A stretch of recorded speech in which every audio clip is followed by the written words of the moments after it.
When it comes to horror movies, there's many subgenres. You got the classic Golden Age chillers, there's the exploitation slasher flicks, there's psychological horror, there's graphic violence horror. Usually you can root them into some kind of category. But The Shining is something else.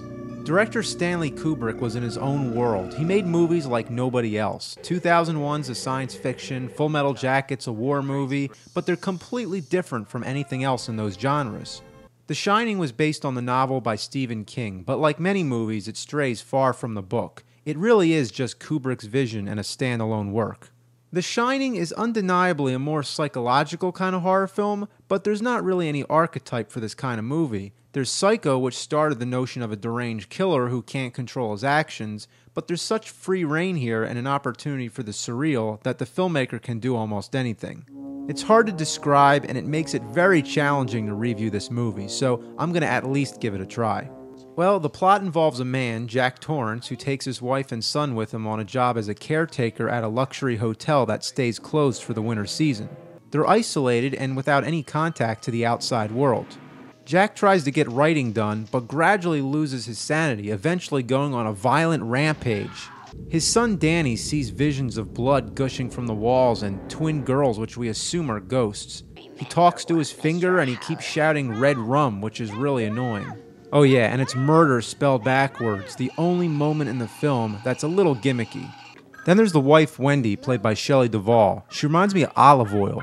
Oh shit, she actually played Olive Oyl in the live-action Popeye movie. We're told that there was an incident with a former caretaker who murdered his family at the hotel, and that Jack is a recovering alcoholic who once abused his son. We're not sure if this is just his inner demons returning or the place is actually haunted. Or hell, it could be both. They do have interaction with one other human being, a cook played by musician and actor Scatman Crothers, who is also the voice of Hong Kong Phooey and Jazz on Transformers. He's the only one who can relate to Danny because they share a special power called the Shining, I guess kind of like the Force, but creepier. Yeah. What's up, Doc? Hong Kong Phooey just impersonated Bugs Bunny. Yeah.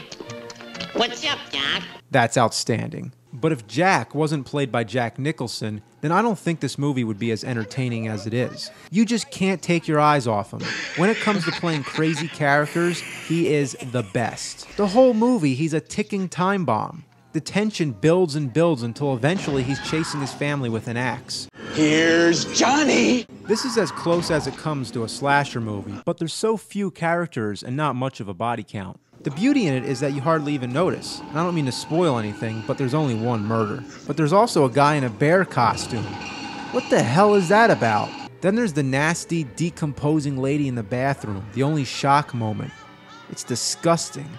But most of the movie, there's really not a lot happening. It goes on forever, and then it tries to scare you over nothing. Oh no, not Tuesday!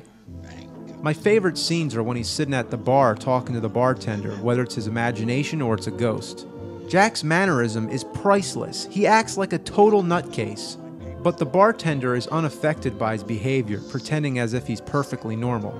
And later, he's in the bathroom talking to the waiter, again treating him with respect despite his psychotic nature.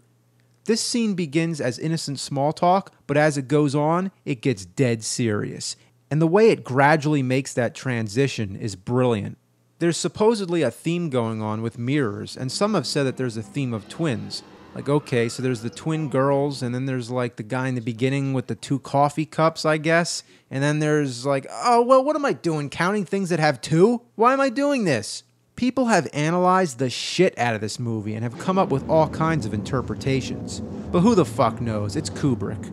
It ends with Jack chasing Danny through a maze. There's never any establishing shots to show you how close together they are. Is he gaining on him? Is he a million miles away? There's no way to tell, and as a chase, it's very unexciting. But I suppose the whole idea was to make you feel disoriented.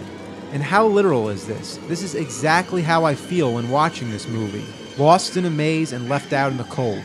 But had the plot been more cohesive with definitive answers to what's going on, I don't think it would have had the same effect. Watching the whole movie makes you feel like you're descending into delirium. It's a unique horror film with a disturbing yet fascinating power.